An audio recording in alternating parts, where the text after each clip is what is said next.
Extra stock YouTube channel में आपका स्वागत है। न्यूज में stocks, KFin technologies, Suzlon energy, Alembic pharmaceuticals, Glenmark pharma, Puravankara, IDFC first bank, Tata steel, Indian railway finance corporation, power grid corporation of India, garden reach builders and engineers और अन्य।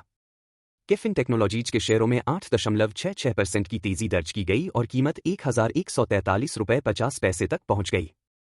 Company ने Singapore की ascent fund services में 51% हिस्सेदारी के अधिग्रहण की घोषणा की है, जिसकी डील $34.7 मिलियन की है।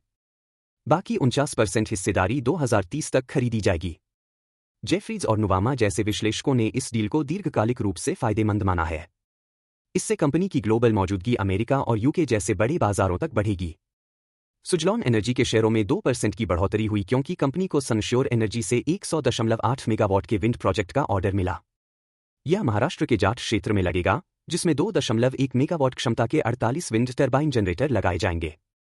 अलेम्बिक फार्मा को यूएस एफडीए से कार्बामाजेपिन टैबलेट्स, टेग्रिटॉल का जेनेरिक वर्जन के लिए मंजूरी मिली है, जो $32 मिलियन के बाजार को टारगेट करता है। इसके बावजूद कंपनी के शेयर 0.55% गिरकर ₹847.30 पर बंद हुए। ग्लेनमार्क फार्मा मई 2025 से अमेरिका में एडीएचडी की दवा एडरॉल का जेनेरिक वर्जन लॉन्च करेगी, जिसका बाजार मूल्य करीब $422 मिलियन है। कंपनी का लक्ष्य अमेरिकी जेनेरिक बाजार में अपनी स्थिति मजबूत करना है। पुरवनकरा के शेयरों में 2% की गिरावट आई क्योंकि FY25 में कंपनी सिर्फ 3 million square feet project launch कर पाई, जो उसके लक्ष्य का सिर्फ 25% है। हालांकि प्रीसेल्स ₹5,006 करोड़ तक पहुंचे हैं और ₹13,000 करोड़ का संभावित राजस्व भी अपेक्षित है। आईडीएफसी फर्स्ट बैंक ₹7,500 करोड़ जुटाने जा रहा है, जिसमें वारबर्ग पिंकस और एडीआईए की सहयोगी कंपनियों से निवेश शामिल है। इससे बैंक की पूंजी पर्याप्तता 16.1% से बढ़कर 18.9% हो जाएगी। टाटा स्टील नीदरलैंड ने €550 मिलियन के ट्रांसफॉर्मेशन प्लान की घोषणा की है, जिससे लागत में कमी और उत्पादकता में बढ़ोतरी होगी। यह योजना 1,600 नौकरियों में कटौती और स्टील उत्पादन की लागत घटाने पर केंद्रित है।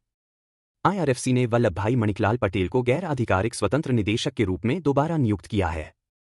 उनके पास लंबा व्यापारिक अनुभव है और वे कई संगठनों में सक्रिय रहे हैं। पावर ग्रिड ने शिव तपस्या पासवान और रोहित वासवानी को स्वतंत्र निदेशक नियुक्त किया है, जिनकी नियुक्ति 1 साल के लिए है। इन दोनों का अनुभव सामाजिक कार्य और वित्तीय प्रबंधन में है। गार्डन रीच बिल्डर्स ने डीआरडीओ के एनपीओएल के लिए एक advanced acoustic research ship ARS के निर्माण की शुरुआत की है। यह जहाज 93 मीटर लंबा होगा और इसमें 120 लोगों की क्षमता होगी।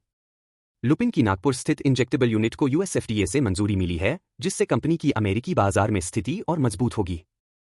प्रेस्टीज ग्रुप अपनी हॉस्पिटैलिटी यूनिट के लिए ₹4,000 करोड़ का आईपीओ लाने की योजना बना रहा है।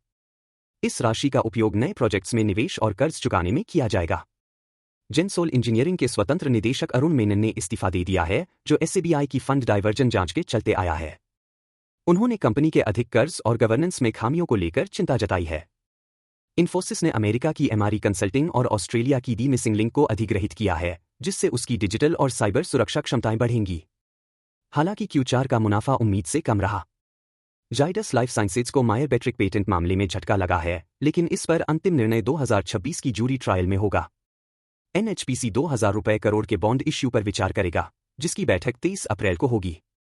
यह राशि FY2025-26 के लिए जुटाई जाएगी।